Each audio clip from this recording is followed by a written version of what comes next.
चलो भाई। Test 3, economic and agriculture. Topic है इंडस्ट्री, लेबर और सर्विस सेक्टर देखेंगे। पहला question, success of make in India programme depends upon the success of skill India programme and radical labour reforms. ठीक है, तो manufacturing sector में उसके साथ साथ हमें लेबर प्रोडक्टिविटी उन सबका भी ध्यान रखना है, इसके ऊपर है। Discuss with the logical arguments. 15 marks, 11 minute start. देखो भाई, मतलब ये तो बेसिक बात है कि हमारे पास ह्यूमन रिसोर्स डेवलप्ड होगा तभी हम सारे काम कर पाएंगे अपने ना। तो ये इंडस्ट्री वाले लिंक को किया कि मेक इन इंडिया क्या है, आप मैन्युफैक्चरिंग कर रहे हो पर उसके लिए आपको क्वालिटी ह्यूमन रिसोर्स हो चाहिए ना। तो एक बात तो आप लिख दोगे, ठीक है, प्रोडक्शन में प्रोडक्टिविटी में हेल्प करेगा, तो एक पॉइंट हो गया। और तीन चार पॉइंट हमें क्या लिखना है वो देखते हैं। तो success of make in India depend करेगा किसके ऊपर? स्किल इंडिया, हमारा लेबर फोर्स स्किल्ड हो, और आपका एलपी क्या है, लेबर प्रोडक्टिविटी के ऊपर, है ना। अब स्किल इंडिया से जितने भी आपको पॉइंट्स याद आ रहे हैं वो भी आप लिख सकते हो कि उसके अंदर हम क्या कर रहे हैं, कैसे स्किल में। ये तो मैंने चार ही पॉइंट लिखे हैं, आप इसमें और भी बना सकते हैं, अलग अलग सेक्टर का एग्जांपल दे सकते थे आप। ठीक है। और दूसरा है लेबर प्रोडक्टिविटी से। तो पहले बात तो क्या है कि हमारे यहाँ पे लेबर जो है स्किल्ड वर्कफोर्स वो कम है, एम्प्लॉयबल वर्कफोर्स कम है ना। तो अगर हम स्किल इंडिया करते हैं, लेबर प्रोडक्टिविटी बढ़ाते हैं, तो उससे हमारे पास क्या होगा, availability of skill labour force वो बढ़ जाएगी हमारे पास। Sectors like electronics, defence require technical skills. ठीक है। तो आप बताओगे इन सेक्टर्स में क्या चाहिए, स्किल्स चाहिए, तो इसीलिए हमें स्किल इंडिया मिशन या लेबर प्रोडक्टिविटी बढ़ाने की जरूरत है। और इसके अलावा भी और भी दो तीन सेक्टर आप लिख सकते हो, बस मैंने एग्जांपल दिए। फिर आपको साथ साथ हर पॉइंट के साथ एग्जांपल भी डालना था, गवर्नमेंट स्कीम डालनी थी कि उसके लिए गवर्नमेंट क्या कर रही है। तो जैसे स्किल इंडिया मिशन हो गया और प्रधानमंत्री कौशल विकास योजना हो गया। ठीक है। Are critical to bridge this gap, जो स्किल का गैप है वो इसके थ्रू ब्रिज कर सकते हैं। Next, enhancing labour productivity. Skilled workforce होगी तो क्या होगा, आपकी एफिशिएंसी होगी ज्यादा, और वो क्या करेगी, क्वालिटी स्टैंडर्ड्स के प्रोडक्ट बनाएगी। और उससे क्या होगा, हमारी ग्लोबल लेवल पे कॉम्पिटिटिवनेस बढ़ेगी, वो हमारी इंक्रीज करेगी ग्लोबल कॉम्पिटिटिवनेस। ठीक है। एग्जांपल्स आप देख सकते हो, जो इंडिया में सक्सेस है ऑटोमोबाइल इंडस्ट्री की, वो इसी कारण है कि हमारी ऑटोमोबाइल में स्किल अच्छी है। तो ये एक एग्जांपल दे दिया आपने यहाँ पे। नेक्स्ट देखो, अट्रैक्टिंग ग्लोबल इन्वेस्टर्स। तो ग्लोबल इन्वेस्टर भी जब इन्वेस्ट करते हैं यहाँ पे, तो वो देखते हैं कि यहाँ पे स्किल वर्कफोर्स है कि नहीं उनके पास। तो इन्वेस्टमेंट को प्रमोट करेंगे तभी तो फिर हमारे यहाँ पे develop, make in India promote होगा, इंडिया में आगे प्रमोट करेंगे वो। ठीक है, डेवलप। तो investment, investors assess workforce quality before investing. तो वर्कफोर्स की क्वालिटी असेस करते हैं वो बिफोर इन्वेस्टिंग। तो इन्वेस्टमेंट प्रमोट होगी तो अगेन यहाँ पे मेक इन इंडिया प्रमोट होगा। फिर बूस्टिंग फॉर्मलाइजेशन ऑफ एम्प्लॉयमेंट। ठीक है। तो जब आप मान लो लेबर प्रोडक्टिविटी की बात करोगे, स्किल इंडिया की बात करोगे, तो कहीं ना कहीं आप फॉर्मलाइजेशन की बात करते हो, लेबर कोड्स की बात करोगे। तो उससे क्या होता है, लेबर रिफॉर्म्स रिड्यूस इनफॉर्मेलिटी, इनफॉर्मल जो वर्कर्स है वो सब कम हो जाते हैं। उससे फॉर्मलाइजेशन से क्या होगा, आपका टैक्स बेस भी बढ़ेगा यहाँ पे। और दूसरा क्या होता है, प्रोडक्टिविटी भी बढ़ती है लेबर की, क्योंकि उसका सब स्ट्रक्चर होता है, पेंशन, इंश्योरेंस, वो सारी चीजें। तो ये सब आपको लिखना था, कैसे लेबर प्रोडक्टिविटी और स्किल इंडिया आपका जो इंप्रूव करेगा मेक इन इंडिया को। पहले इन्होंने पहले साल अलग अलग क्वेश्चन पूछा था, फिर अगले साल इन्होंने मिक्स कर दिया, स्किल इंडिया, डिजिटल इंडिया और मेक इन इंडिया को। ये तो लेवल हर साल बढ़ जाता है उसका। ठीक है। अब अगली बार तीनों को मिक्स कर देंगे फॉर द ह्यूमन डेवलपमेंट, या फिर जो हमारा अमृत काल का जो है ना, 2047 का जो चल रहा है विकसित भारत के, तो उसके लिए बोल देंगे तीनों जरूरी हैं, इस तरीके से।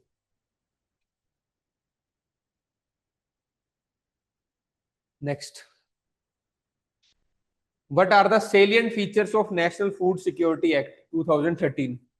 अब ऐसा नहीं है 2013 का क्वेश्चन नहीं आएगा, 2013 का क्वेश्चन 2020 में पूछा था, 2020 में पूछ लिया था वो उस साल। ठीक है। तो अब दोबारा भी कुछ उसके फीचर्स पता होने चाहिए, हमारे कोर्स में दे रखा है, food processing, national food security, public distribution, वो पूरे एक्सप्लिसिटली मेंशन्ड है।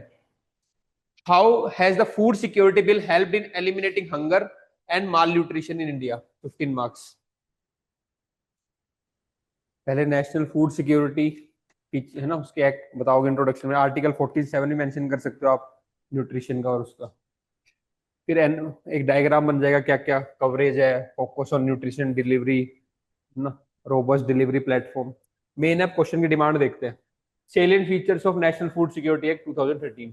पहले तो लीगल एंटाइटलमेंट है, coverage of 75% rural and 50% urban area, approx 81.35 crore beneficiary cover किए हैं। सेकंड, क्या प्रोविजन था या आप बता देना। अंत्योदय जो बिल्कुल ही पोरेस्ट हाउस होल्ड है उनको 35 kg का प्रोविजन है। Nutritional support to women and child, free nutritious meal to pregnant women, lactating mothers, इस तरीके से। मैटरनिटी बेनिफिट्स है इसके अंदर, ठीक है। ग्रीवांस रिड्रेसल है, transparency and accountability, women empowerment कैसे, eldest women in the household recognise as head of the ration card strength, तो विमेन एम्पावरमेंट का पार्ट है। अब देखते हैं कंट्रीब्यूशन ऑफ फूड्स, थोड़ा बहुत और बता सकते हो क्या अचीवमेंट्स है ना, एक डायग्राम के थ्रू आप। Contribution of food security in eliminating hunger and mall nutrition, तो रिडक्शन इन हंगर लेवल्स आप बता सकते हो, इंडिया की रैंक इंप्रूव हुई है ग्लोबल हंगर इंडेक्स में। एनहेंस न्यूट्रिशन एसेस हुआ है through ICDS and mid day meal scheme. Increase coverage हुआ है through one nation one ration card. इससे क्या हुआ, पोर्टेबिलिटी वाला इशू कम हुआ है थोड़ा, ठीक है ना। It ensures portability for migrants. Economic stability for the poor, अब खाने की कम से कम सिक्योरिटी हो जाती है तो खर्चा और कहीं कर सकते हैं हेल्थ पे और इन पे एजुकेशन पे। Support during pandemic and crisis, कुछ क्राइसिस है तब गवर्नमेंट हेल्प कर देती है उस टाइम पे।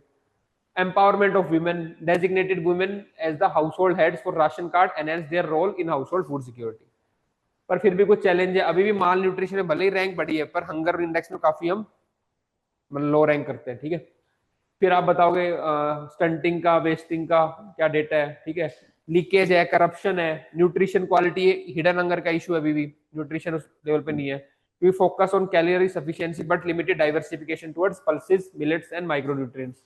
आइडेंटिफिकेशन एरर है इंक्लूजन एक्सक्लूजन के। फिर करना क्या चाहिए, पीडीएस को डाइवर्सिफाई करो जो उसमें मिल रहा है मिलेट्स के और इस सबको लेके, ठीक है। इकोनॉमिक सर्वे कह रहे हैं स्ट्रेंथन करो technology driven end to end आपका कंप्यूटराइजेशन हो, Aadhaar seeded to reduce leakages, ठीक है। पीरियोडिक अपडेटिंग हो, बेनिफिशियरी लिस्ट। डब्ल्यूएचओ कहता है भाई खाने के साथ साथ न्यूट्रिशन को, वॉश को, इनको भी इंक्लूड करो क्योंकि न्यूट्रिशन का एब्जॉर्ब होना बहुत जरूरी है।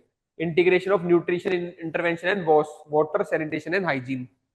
फिर आप देखो लोकल फूड सिस्टम जो वहां का है उसको प्रमोट करो, कम्युनिटी किचन को करो, किचन गार्डन को प्रमोट करो ताकि वो कॉम्प्लीमेंट कर सके फूड सिक्योरिटी को, ठीक है ना। Kitchen garden for complementary food security. Orissa में काफी सक्सेसफुल रहा है kitchen garden in Orissa, help in fighting malnutrition. इस तरीके से आप करना था आपको आंसर। नेक्स्ट करो क्वेश्चन नंबर 4। थर्ड तो लेबर प्रोडक्टिविटी पे ही है। Economic growth in recent part has been linked with increasing labour productivity. Course कर देंगे। Examine the pattern and trend of public expenditure on social service in the post reform period in India, to what extent this has been in consonance with achieving the objective of inclusive growth. जब भी question ये बोल रहे हैं ना pattern और trend, तो समझ लो ग्राफ बनाना ही बनाना है।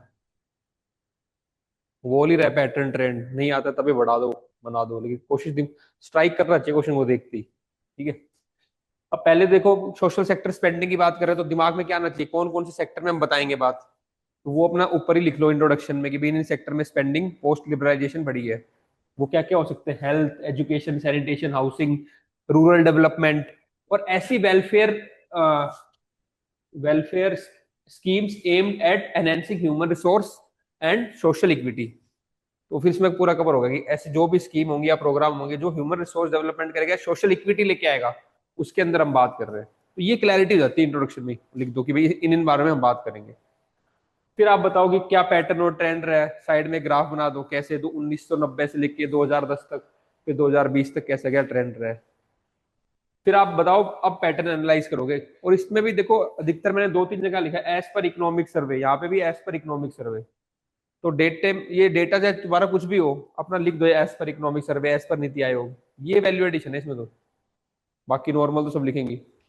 अब ये कह रहा है कि 2024 और 25 में एक as per economic survey latest वाला जो है उसमें सेंटर प्लस स्टेट की जो स्पेंडिंग है, ठीक है, वो कितनी हुई है आपकी सोशल सेक्टर में। पहले था 6.2% ऑफ जीडीपी 1990-1991, अब वो कितनी होगी 8.3% ऑफ जीडीपी। तो ये आपने क्या बताया, एक ट्रेंड बताया, एक पैटर्न बताया। ऐसे इस क्वेश्चन की डिमांड ये थी कि आप बताओ, एक एनालाइज करो उस चीज को, लिखेंगे सभी, डेटा देना था इसमें और एक डायग्राम बनाना था। फिर बताओ कि सेक्टोरल फोकस एजुकेशन, कि एजुकेशन में इंक्रीज फोकस हुआ है विद द स्कीम्स लाइक समग्र शिक्षा अभियान, लिख दो यहाँ पे स्कीम्स लाइक समग्र शिक्षा अभियान, उनके साथ एजुकेशन में फोकस बढ़ा है जिससे कि हम 3% ऑफ जीडीपी का करते हैं।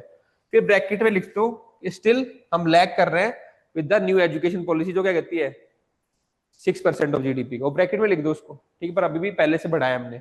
फिर आप बताओ हेल्थ के ऊपर स्टडी इंक्रीज हुआ है पोस्ट न्यू, ये आपकी हेल्थ जो पॉलिसी थी 2017 वाली है ना, national health policy, sorry national health policy 2017 के बाद इंक्रीज हुआ है काफी हमारा। अब हम कितना स्पेंड कर रहे हैं एज पर देखो इकोनॉमिक सर्वे लिखा हुआ है 24-25, 2.4% ऑफ जीडीपी 2024-25 के, और जो कि 2014 में कितना था 1.1% ऑफ जीडीपी। तो आप क्या कर रहे हो, एनालिसिस दे रहे हो कि हमारा पैटर्न क्या है, बढ़ा है कम हुआ है। थर्ड देखो रूरल डेवलपमेंट और वेलफेयर स्कीम्स में स्पेंडिंग और बढ़ी है, अगर इनका डेटा है तो ठीक है, नहीं तो बता दो। Spending increase in MNREGA, PM आवास, स्वच्छ भारत मिशन, ये क्या है, रूरल डेवलपमेंट की स्कीम्स है। तो तीन हमने सेक्टर डिस्कस किए, दो में मैंने डेटा दे दिया, एक में नहीं दिया तो कोई बात नहीं, कम से कम एक में तो दो है ना, मतलब ये है कि तीनों में साफ है, वो नहीं होना चाहिए। Next shift towards the targeted welfare, और हम थोड़ा सब्सिडी से हम किस में शिफ्ट हो गए, डीबीटी में शिफ्ट हो गए, कि हम जो पैसा देना वो डायरेक्ट देंगे, उससे हमारी क्या हुई है, एफिशिएंसी इंप्रूव हुई है, उससे एफिशिएंसी इंप्रूव हुई है through DBTs, Ayushman Bharat and PM Poshan. अब बाकी देखो अब इससे क्या फायदे हुए, क्या पॉजिटिव।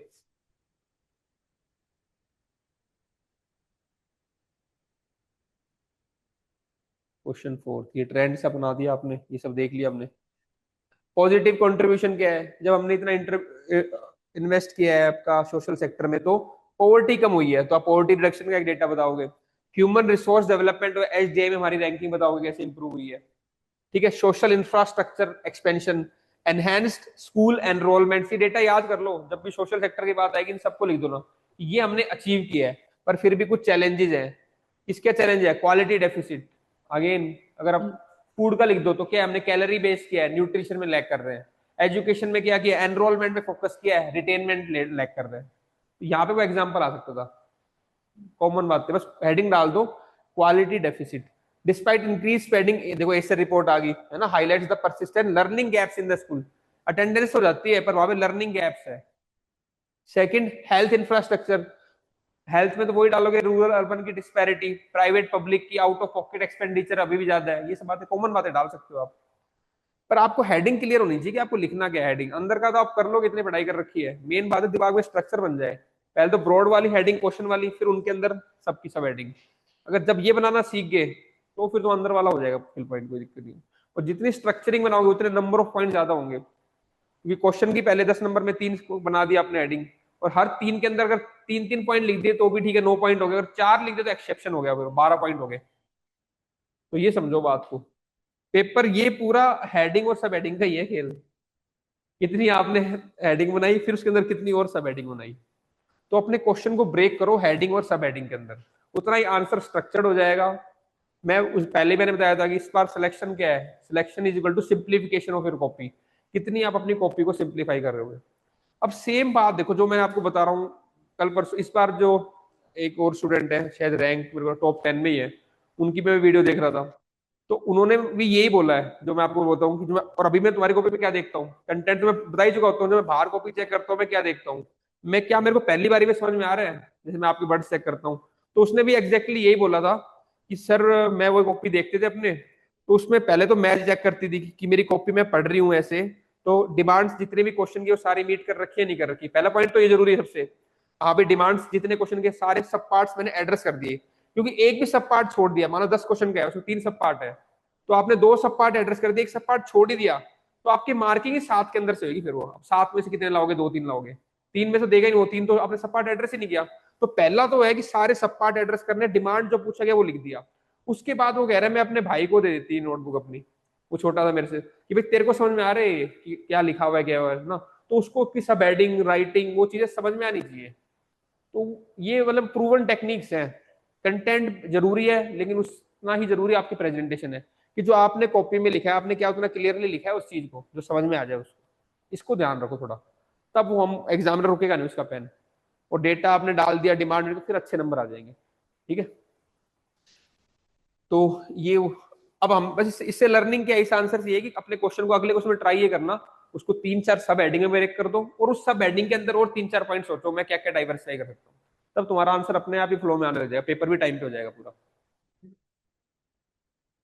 तो एक लाइन कम लिख लेना, मतलब 3 लाइन लिखते हो उसमें एक लाइन लिख लो, 12 की जगह 8 पॉइंट लिख लो, 9 पॉइंट लिख लो, वो तो लिख के तो चलेगा ना। वर्ड लिमिट क्रॉस हो जाए कोई दिक्कत नहीं, 150 से सारे प्रॉपर आंसर ऊपर ही लिखते हैं 150 वर्ड से, पेज क्रॉस नहीं होना चाहिए बस। ठीक है, अगर आप खुला खुला लिख रहे हो, डायग्राम बना रहे हो तो 150 वर्ड पर पेज भरे हुए फील आनी चाहिए, पेज खाली रस्से लगते हैं, पेज तो भरे होने चाहिए पूरे, कॉपी लगे पूरी, हाँ भाई भारी हैवी कॉपी है, पहला क्राइटेरिया देखते लगना चाहिए पेज फुल है, उसके बाद बात करेंगे आगे का, है ना। पेज खाली तो क्योंकि वहां पे, अब मैं मान लो तुमने सब अच्छा लिखा है, मेरा दिमाग क्या रहेगा, नंबर कैसे काटूं, तो उसको स्कोप मत दो नंबर काटने का एग्जामिनर को, वो स्कोप काम ही लगा यार, थोड़ा कम लिखा है तो काट लेता हूँ, उनको भी दिखाना अपनी, अब सब बच्चे अच्छा लिख रहे हैं और सब बच्चे पूरा भर रहे हैं, तो जिसने थोड़ा कम करा उसका कर देगा। आपने क्लीन भी किया, आपने डिमांड मीट की है, आपने पेज ही फुल किए हैं, फिर उसका स्कोप ही नहीं बचता, फिर आप टॉप में खेलोगे उसमें ये, क्योंकि ये सब चीजें टिक करनी पड़ेंगी आपको, ऐसा नहीं है ना तभी वो सेलेक्ट थोड़े ही बच्चे होते हैं, फिर थोड़ा बहुत लक का गेम भी हो जाता है, किसकी कॉपी में क्या किसके हो गया, है ना। फिर हम उन एक्सेप्शन को देख लेते हैं, यार वो उसका तो हो गया था ऐसे, पर रूटीन ही है, जिसने प्रॉपर मेहनत की है, प्रॉपर तरीके से किया, उसी का होगा फाइनल, तो एक दो एक्सेप्शन तो हो जाते हैं कोई, है ना। और उस एक्सेप्शन ही एक्सेप्शनल मेहनत की होगी, ऐसी बात नहीं, कोई ऐसी बात नहीं, वो हमें लगता है एक्सेप्शन है, उससे पूछो उसने कितनी मेहनत की है, वो हमें लग जाता है पता नहीं यार इसका कैसे हो गया, ऐसे नहीं होता, उसने की होगी मेहनत इसका।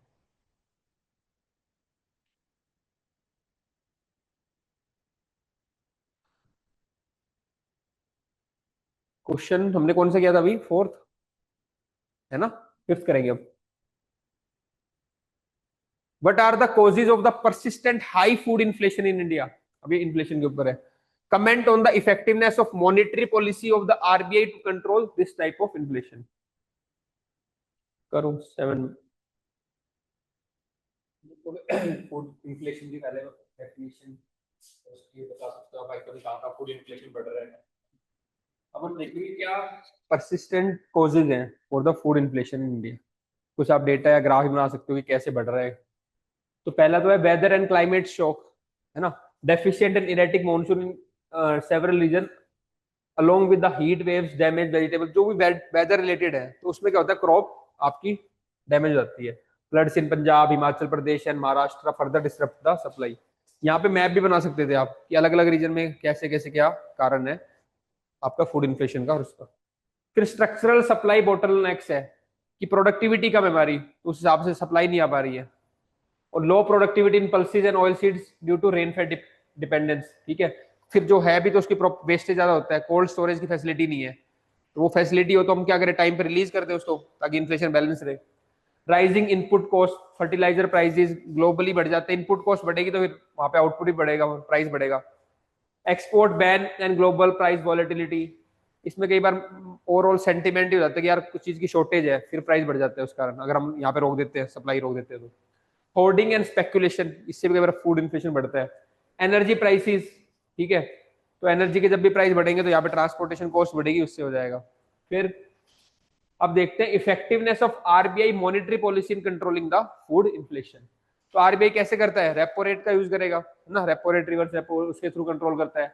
इन्फ्लेशन टारगेटिंग फ्रेमवर्क है 4% +-2 का, उससे कंट्रोल करता है।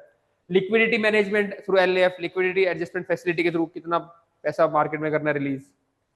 Focus on core inflation stability, ऐसे आरबीआई कंट्रोल करता है, ठीक है। Exchange rate management to ease imported food inflation, तो फॉरेक्स को भी मेंटेन करता है, करेंसी स्टेबलाइज करता है ताकि इंपोर्टेड ज्यादा महंगा ना हो सामान हमारा, ठीक है, करेंसी स्टेबलाइज रहे, इस तरीके से आरबीआई करेगा। मॉनिटरी और फिजिकल कोऑर्डिनेशन, ये भी आप बता सकते हो कि केवल मॉनिटरी नहीं, मॉनिटरी का फिजिकल कोऑर्डिनेशन भी होना चाहिए। तो मॉनिटरी कोऑर्डिनेशन क्या होगा, रेपो रेट हो गया, फिजिकल में क्या हो जाएगा, आप एक्सपोर्ट बैन कर दो, सब्सिडीज कर दो ताकि कोई चीज सस्ती हो जाए, ठीक है, दोनों को मिला के फिर होएगा। तो ये आरबीआई ये भी करता है, monetary physical policy coordination. RBI measures are complementary by physical steps such as export ban, reduced import duty and subsidies. Pre में ये क्वेश्चन आ सकता है, एक्सपोर्ट बैन और ये सब किसके पार्ट है, मॉनिटरी पॉलिसी के, फिजिकल पॉलिसी की, तो ये फिजिकल पॉलिसी के पार्ट आएंगे, ठीक है। Then examples, the government 2023 wheat stock release, तो गवर्नमेंट ने अपनी तरफ से क्या किया, वीट स्टॉक मार्केट में रिलीज कर दिया, आरबीआई तो कर ही रहा था अपना काम काम, इंपोर्ट ड्यूटी कट कर दी। तो ये सब मिलके जब फिजिकल फिजिकल और मॉनेटरी पॉलिसी दोनों मिलके कॉम्प्लीमेंट करेंगे तब इन्फ्लेशन टेम होगा। तो कंक्लूजन में आप ऐसे कर सकते हो, दोनों की जरूरत है, या अगली बार क्वेश्चन आ जाए दोनों की जरूरत है, दोनों के कंपोनेंट्स लिखो, उनकी इफेक्टिवनेस बताओ और ये एग्जांपल बताओ, या एक दो एग्जांपल से और लिंक कर दो, यहाँ पे गवर्नमेंट ने ये किया, आरबीआई ने किया, तब जाके इन्फ्लेशन वहां पे कंट्रोल हुआ था, ऐसे। Limitations of RBI monetary policy, अब उसका लिमिटेशन भी है। पहला क्या है, inability to address supply side shock, अब कितना भी कर ले, अगर वहां पे बारिश या नहीं आई या रेनफॉल डिस्टर्बेंस होगी, सप्लाई नहीं है, तो आरबीआई कितना भी repo rate reverse repo rate करे मैटर नहीं करेगा ज्यादा। तो सप्लाई साइड हो जाता है कई बार। Core inflation focus exclude foods, जब कोर इन्फ्लेशन ज्यादा तो फूड और फ्यूल को एक्सक्लूड हो जाते हो, ठीक है।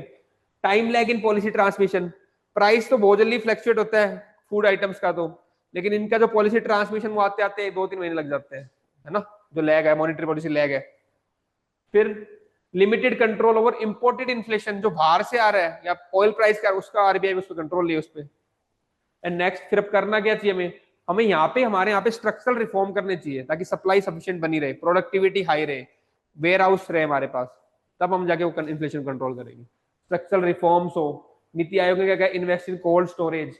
प्रोफेसर अशोक गुलाटी ने क्या कहा, enhance market and market surveillance enhance, ताकि होर्डिंग वोर्डिंग ये सब ना हो, ठीक है। And policy coordination between RBI and government to address both demand and supply side, ठीक है। Last, discuss the merits and demerits of the 4 labor codes in the context of labor market reforms in India. What has been the progress so far in this regard? Last year का ये तो लिखो। 10 marker है, 7 minutes, एक second. ये 10 marker नहीं है, ये 15 मार्कर है, 11 है क्या? ये तो बहुत सिंपल है, लिखना पड़ेगा ये तो, करो। ये आता नहीं क्या होता है, ये तो बिल्कुल सिंपल है, लेबर रिफॉर्म्स, लेबर कोड्स।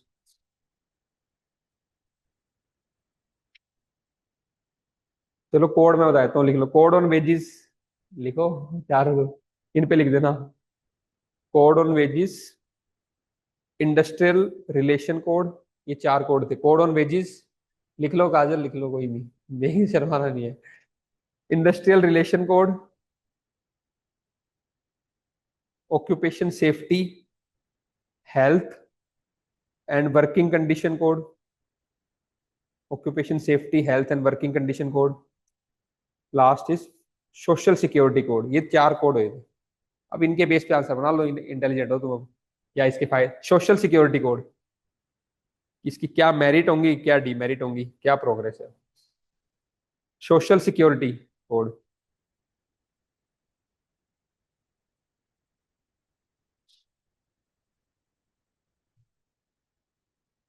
ये कब से चल रहे हैं 4 कोड, तो ये तो पता ही होने चाहिए, बहुत पुराने हैं ये, कब से सर्वे में आए थे, करना है हर बजट में कहते हैं कर दो इनको इम्प्लीमेंट। लेबर, देखो इनको अच्छे से याद कर लो, कहीं भी यूज हो जाएंगे, क्लैरिटी होनी चाहिए इस पे। पहले तो चारों कोड, कोड ऑन वेजेस है ना, वेज 2019 में, ensure universal minimum wage and timely payment. तो वेज में क्या करोगे आप, सबको मिले, मिनिमम वेज मिले और टाइमली पेमेंट हो जाए। फिर industrial relation code 2020 governs trade unions, क्यों इंडस्ट्री की बात है, ठीक है। इंडस्ट्रियल डिस्प्यूट्स जो होंगे वो, एंड एम्प्लॉयमेंट टर्मिनेशन, इसको गवर्न करेगा industrial relation. Occupational safety health working condition code 2020, ये भी क्या बात करेगा, ऑक्यूपेशनल सेफ्टी उनके बारे में। रेगुलेट सेफ्टी वर्किंग कंडीशंस के अंदर वहां पे health and welfare of workers. तो समझ के करना है अपने को, वेजेस के ऊपर है, इंडस्ट्रियल रिलेशन पे है, ऑक्यूपेशनल सेफ्टी और सोशल सिक्योरिटी, वो उनकी पेंशन और इंश्योरेंस इनकी बात करेगा।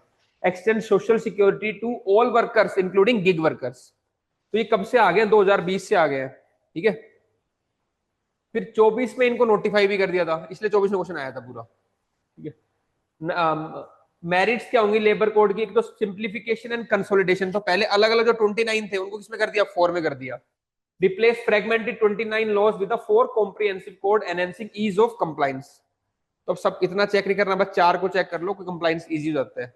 Next, formalisation of workforce, promotes formalisation with social security code covering gig workers, तो उनका भी फॉर्मलाइजेशन हो रहा है। तो इकोनॉमी में क्या कर रहा है, फॉर्मलाइजेशन प्रमोट कर रहा है। फिर इनफॉर्मल इकोनॉमी का, अनएम्प्लॉयमेंट का क्वेश्चन आएगा, फिर ये चारों कोड यूज हो जाएंगे आपके, इसलिए इनको अच्छे से याद करना है, लेबर कोड जो है। एनहेंस फ्लेक्सिबिलिटी फॉर इंडस्ट्रीज, तो जो रिट्रेंचमेंट का था प्रोसेस, 300 से या उससे ज्यादा वर्कर जो इंडस्ट्री है, अगर उनको एम्प्लॉयज को हटाना है तो गवर्नमेंट को परमिशन लेनी पड़ती थी, अब वो उसको थोड़ा रिलैक्सेशन कर रहे हैं, ठीक है। Gender inclusivity, enable women to work at night shifts and safety provision, तो विमेन एम्पावरमेंट में डाल सकते हो आप लेबर कोड्स को। इम्प्रूव्ड सोशल सिक्योरिटी नेट, ये सब आप प्रोवाइड करेंगे उसके अंदर, ठीक है, गिग वर्कर्स के लिए। फिर इसकी डीमेरिट्स, वो सब थी मेरिट्स, अब डीमेरिट्स में क्या है, concern over job security, easier, कई जगह पे इजियर रिट्रेंचमेंट प्रोविजंस में इंक्रीज जॉब इनसिक्योरिटी, जो ऊपर हमने किया था रिलैक्सेशन कर रहे हैं उनसे कहीं ना कहीं जॉब इनसिक्योरिटी हो जाएगी। एम्बिग्यूटी गिग वर्कर बेनिफिट्स कह तो दिया, पर उसके बारे में कोई क्लियर गाइडलाइंस नहीं, गिग वर्कर को कैसे मिलेगी, किसको मिलेगी, वो नहीं है। Despite inclusion, operational clarity on implementation of social security for gig worker remain limited. Third, implementation delays. As of June 2024, codes are notified but not uniformly implemented. Only 23 state UT have framed draft rules. तो एक इस पे दिक्कत यही आ रही है, frame तो हो गया, नोटिफाई हो गया, इम्प्लीमेंटेशन अभी तक डिले हो रहा है इसमें। यूनियन अपोजिशन, ठीक है, trade union fear dilution of their उनके bargaining rights and welfare protections, exclusion of certain sectors, large sections of agriculture, informal workers still outside the regulatory coverage. Progress so far, draft rule for all codes formulated, however implement defer due to lack of consensus and stakeholder concern. ये भी लिख सकते हो कि government ने खुद ही बना दिए, यहाँ पे स्टेक होल्डर कौन कौन है, गवर्नमेंट है, एम्प्लॉयर है और एम्प्लॉई है ना, वर्कर्स और एम्प्लॉई, ठीक है, और एम्प्लॉयर, इन सबसे कंसल्टेशन थोड़ा इसमें लैग था। Pilot initiative in some state on social security registration of gig workers, ये स्टार्ट हो गए वहां पे। Industry awaiting clarity on compliance timelines and rules, उनको भी क्लैरिटी नहीं इंडस्ट्री वालों को अभी तक, क्या कंप्लायंस है क्या टाइमलाइंस है। International organisation like ILO have urge for consultation based, सब यही कह रहा है कि कंसल्टेशन करो सभी स्टेक होल्डर से, वो आप वे फॉरवर्ड में लिखोगे। Ensure tripartite consultation with employers, workers and government. prioritize social protection mechanism for gig and informal workers, expand coverage through e-shram portal, provide adequate grievance redressal and dispute resolution mechanism। In codes के अंदर अगर किसी employ को या worker को दिक्कत आती है तो उसके लिए प्रॉपर ग्रीवांस रिड्रेसल होना जरूरी है, वो मिसिंग है। नेशनल कमीशन ऑन लेबर, ठीक है, also recommend the robust conciliation arbitration, और इसमें क्या कंसिलिएशन और आर्बिट्रेशन प्रोसेस भी होना चाहिए, कोई दिक्कत आ रही है डिस्प्यूट रेजोल्यूशन के लिए, which remain partly implemented. Niti Aayog vision at the 100 vision, India at 100 vision, ease of doing business ranking stress the need for institutional capacity building in states for consistent uniform labor code implemented। तो overall industry की state की capacity बढ़ाने की बात करेंगे, ये way forward है, ठीक है। आज इतना ही करेंगे, कल करेंगे टेस्ट फॉर इकोनॉमिक्स का।